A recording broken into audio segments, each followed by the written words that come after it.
রহমতুল্লাহ বুখারী শরীফের হাদিস নম্বর 974।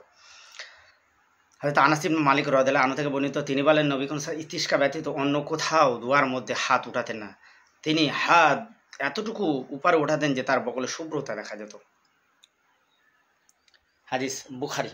ব্যাখ্যা এখানে দেখুন, রাসূল সাল্লাল্লাহু আলাইহি ওয়াসাল্লাম যে ইস্তিসকার নামাজের পরে যে দোয়া হয়, এই দোয়া ব্যতীত অন্য কোনো দোয়াতে রাসূল সাল্লাল্লাহু আলাইহি ওয়াসাল্লাম হাত ওঠাতেন না। আর এখন বাসার হলে সব হাত তুলে দোয়া, নাহলে হবে না। ওরে বাবা, কত বড় বুঝদার! এগুলো অবশ্যই ফরজ সালাতের পরে সম্মিলিত মোনাজাত, বেদাত কোনো সন্দেহ নেই। রাসূল সাল্লাল্লাহু আলাইহি ওয়াসাল্লাম ইস্তিসকার নামাজে শুধুমাত্র দুয়ে হাত তুলে ওঠাতেন আর দোয়া করতেন। আর এখন হাত না তুলি, দুহাত না তুলি, ফরজ সালাতের পরে সম্মিলিত মোনাজাত, বেদাত, দোয়া না করলে বলবে আহলে হাদিস সালাফি, লামা যাবে। কোরআন আর সহিহ হাদিস মানলেই বা লামা যাবে, আহলে হাদিস বলে তকমা দিয়ে দিলে একটা।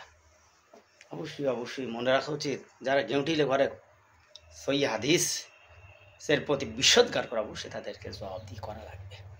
অবশ্য যারা কানা, সে যে এখনও রয়েছে বেদাতিদের চাটু চুটু করছে, অবশ্যই তারা তার ফল পাবে, এতে কোনো সন্দেহ।